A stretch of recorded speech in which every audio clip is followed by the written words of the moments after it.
The final transmission. The emergency lights cast blood-red shadows across the command center as Captain Sarah Mitchell pressed her trembling fingers against the communication console. Outside the reinforced walls of Cheyenne Mountain, the sky burned with alien fire. The Vorthak Empire had come to Earth with ships that could swallow cities whole, and weapons that turned entire continents into glass. Sarah's uniform was torn and stained with smoke and blood. Her left shoulder bore a deep burn from Vorthak plasma fire, but she ignored the pain. She had to get this message out. It might be humanity's last chance. This is Captain Sarah Mitchell, United Earth Defense Force, broadcasting on all emergency channels. She spoke into the microphone, her voice steady despite everything falling apart around her. Today marks the end of our resistance against the Vorthak invasion. Our fleets are destroyed, our cities are burning, but this is not our final message. The mountain shook as another Vorthak bombardment struck the outer defenses. Through the cracked monitors, Sarah could see the massive alien war machines advancing up the mountainside. They looked like metal spiders the size of skyscrapers, their weapon arms sweeping left and right, cutting through human defenses like a hot knife through butter. For those who might hear this transmission in the future, know that we did not surrender. We fought with everything we had. We showed these aliens that humanity does not bow to conquerors. But we also prepared for this day. We knew it might come. Sarah's hand moved to a small black device on her belt. Dr. James Rivera had given it to her just 3 days ago, when the Vorthak forces had broken through the outer system defenses. He had called it the key to humanity's future. She had not understood then. She did now. The sleeper protocol is now active, she continued, pressing the activation sequence on the device. Deep beneath her feet, systems that had been dormant for decades suddenly came to life. We may fall today, but we will rise again. The galaxy will learn that killing humans and defeating humanity are two very different things. The command center's main door exploded inward.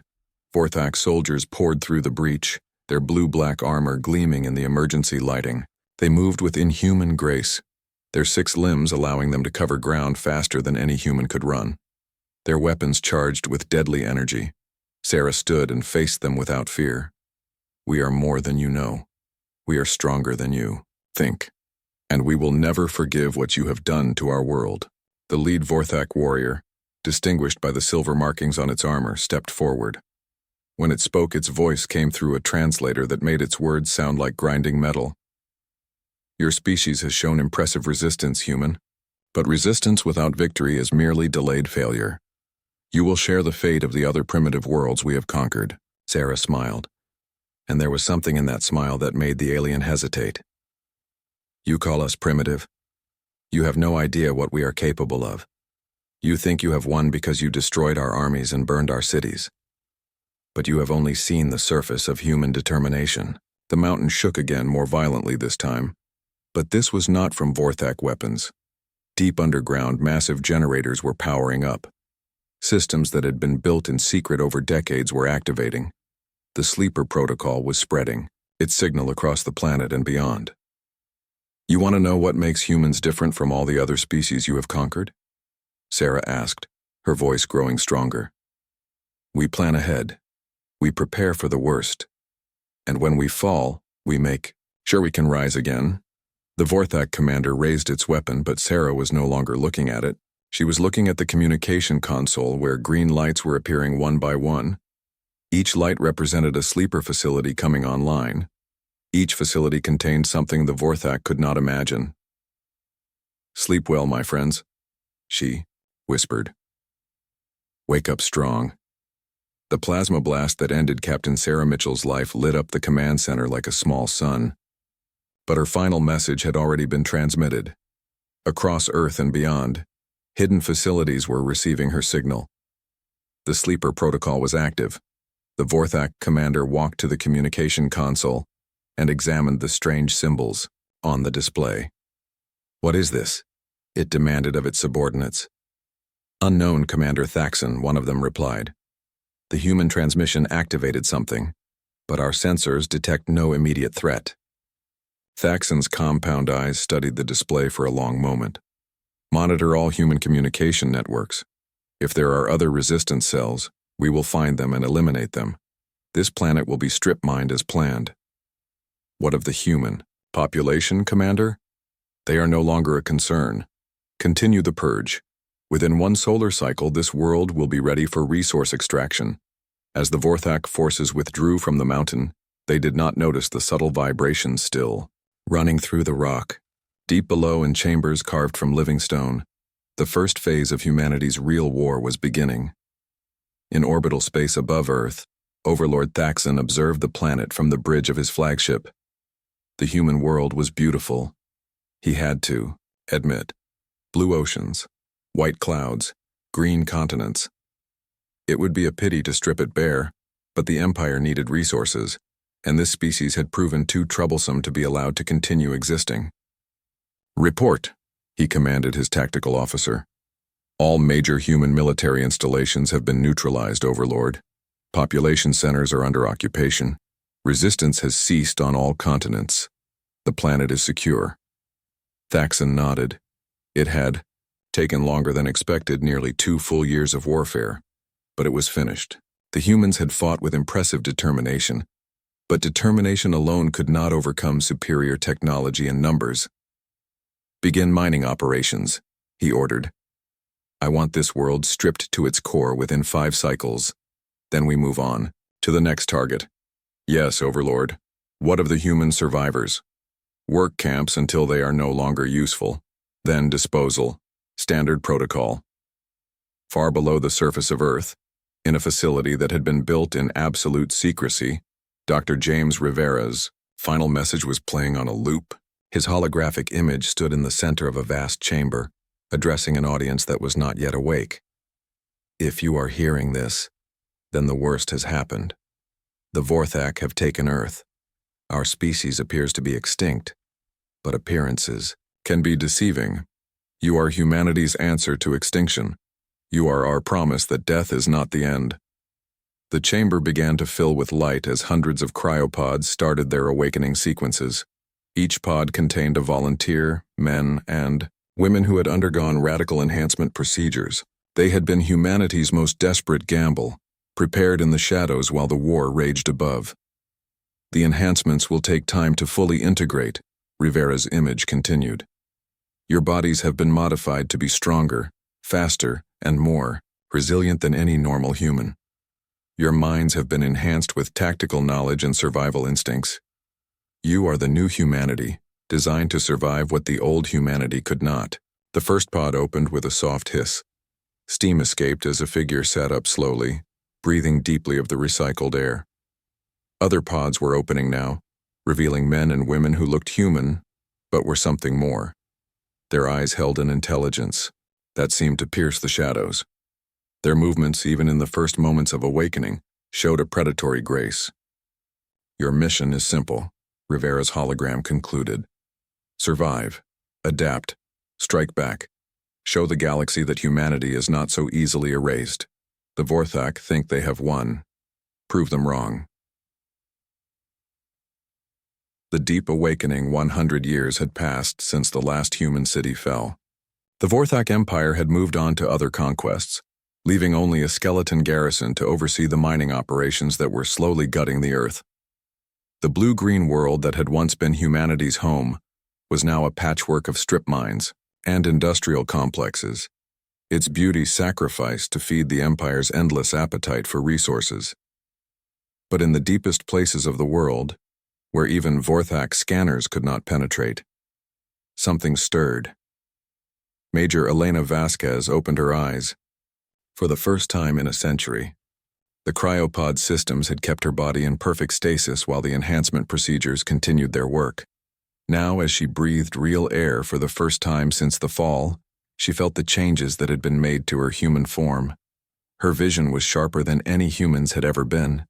She could see the minute details of the chamber around her, count the rivets in the wall panels, read the smallest text on the computer displays.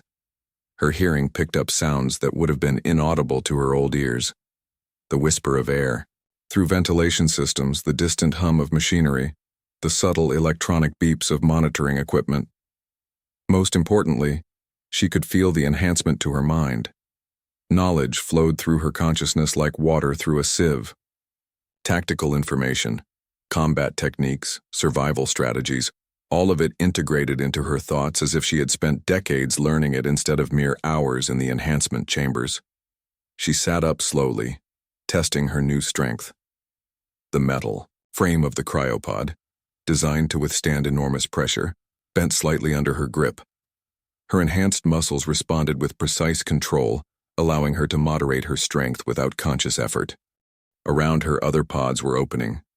She watched as her fellow enhanced humans awakened, each of them undergoing the same process of discovery. They had been the best soldiers humanity had to offer before the enhancement process. Now they were something unprecedented in the galaxy's history. "Welcome back to the world of the living," a familiar voice said from the chamber's speakers. Elena looked up to see Dr. James Rivera's holographic image materializing at the center of the room. He looked exactly as he had on the day he had explained the sleeper protocol to her, but she knew that the real Rivera had been dead for decades. "It has been 100 years since the fall," Rivera's image continued. "The Vorthak believe humanity is extinct. They have left only a minimal garrison on Earth while they pursue conquest elsewhere. This represents our greatest opportunity." Elena stood, her new balance perfect despite the century of inactivity. She looked around at her fellow enhanced humans. She recognized some faces from the old days, but others were strangers. All of them bore the same expression of focused determination. "Status report," she called out, her voice carrying the authority of her former rank. "All systems are functioning perfectly," replied a technician who had emerged from a monitoring station. 300 enhanced humans have been successfully awakened in this facility. Similar awakening procedures are underway at 12 other locations worldwide. That means over 4,000 of us are active, Elena calculated. "What is our intelligence on the current situation?" The technician brought up a holographic display showing Earth as it appeared now. Elena suppressed a wave of grief at what she saw. The planet was scarred beyond recognition. Vast mining operations had stripped away entire mountain ranges. What had once been the Amazon rainforest was now a crater filled with extraction machinery. The oceans were lower than they had been, their water processed for minerals. "The Vorthak garrison consists of approximately 50,000 soldiers," the technician reported. "They are spread across major mining installations and population centers. Intelligence suggests they have grown complacent over the past century. They no longer expect resistance." Elena nodded grimly. "What about human survivors?" "Orbital scans indicate small populations in hidden locations, mountain caves, underground installations, remote islands. We estimate perhaps 1 million humans remain alive, most of them in work camps or hiding in the wilderness. 1 million humans out of 8 billion. Elena felt something cold and hard settle in her chest. The Vorthak would pay for what they had done. But first she needed to know her capabilities. "What are our resources?" she asked. "Full military arsenal in sublevels 7 through 15, the technician replied. "Advanced weapons, vehicles, surveillance equipment, manufacturing capabilities. Everything was designed to support extended guerrilla operations against a technologically superior enemy." Elena moved to a wall panel and placed her palm against it. The system recognized her, enhanced biometrics, and opened to reveal a weapon that looked like no human firearm ever built. It was sleek and black, with energy conduits running along its length and a targeting system that interfaced directly with her enhanced vision. She lifted the weapon, feeling its perfect balance. Information flowed into her mind automatically. Ammunition type, power settings, effective range, targeting parameters. All of it was available to her without conscious thought. "These weapons are designed to penetrate Vorthak armor," she observed. "Correct. Based on captured technology and 100 years of analysis. The Vorthak have not significantly upgraded their equipment since their conquest. They believe no threat remains." Elena felt a cold smile cross her face. Then they are about to learn otherwise. She turned to address the other enhanced humans who were now fully awake and equipping themselves with weapons and gear. "Listen carefully. For 100 years the galaxy has believed that humanity is extinct. The Vorthak have told their Story of conquest to every species they encounter. They use us as an example of what happens to those who resist the Empire. She paused, letting her words sink in. Today we begin to write a different story. We are not the last humans. We are the first of a new kind of human. We are stronger, faster, and smarter than any human who has ever lived. We were created for one purpose, to ensure that humanity survives. The enhanced humans listened in perfect silence. Elena could see the same determination in their eyes that she felt in her own heart. Our mission is not to reclaim Earth, she continued. Not yet. Our mission is to prove to the galaxy that humanity is not extinct. We will strike the Vorthak where they least expect it. We will show them that their victory was an illusion. We will remind the galaxy that humans do not surrender, we do not submit, and we do not forgive. She raised her weapon and the others followed suit. The war never ended. It just went underground. Today we bring it back to the surface. Lieutenant Commander Alex Chen stepped forward. Elena remembered him from the old days. He had been one of Earth's most brilliant tactical minds before the enhancement process. Now, with his upgraded intelligence, he was something approaching a strategic genius. What are our initial targets? He asked. Elena moved to the holographic display and began highlighting locations. We start small, isolated outposts, communication, relays, supply convoys. We make the Vorthak nervous, we make them wonder what is happening, we make them send more troops to investigate. And when they send more troops, we disappear. We are ghosts, shadows, nightmares. We strike without warning and vanish without trace. We make them afraid to patrol alone. We make them afraid to sleep at night. We make them remember why they wanted to exterminate humanity in the first place. Alex nodded approvingly. Psychological warfare. Undermine their confidence before we engage them directly.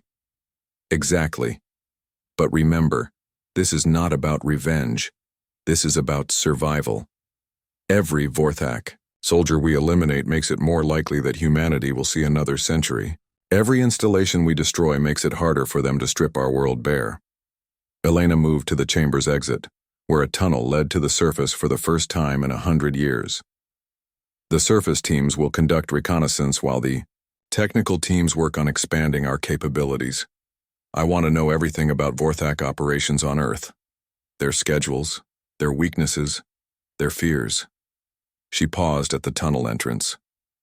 And remember, we are not alone. 12 other facilities are awakening their enhanced humans. Within days, we will have a network of operatives across the planet. The Vorthak think they control Earth.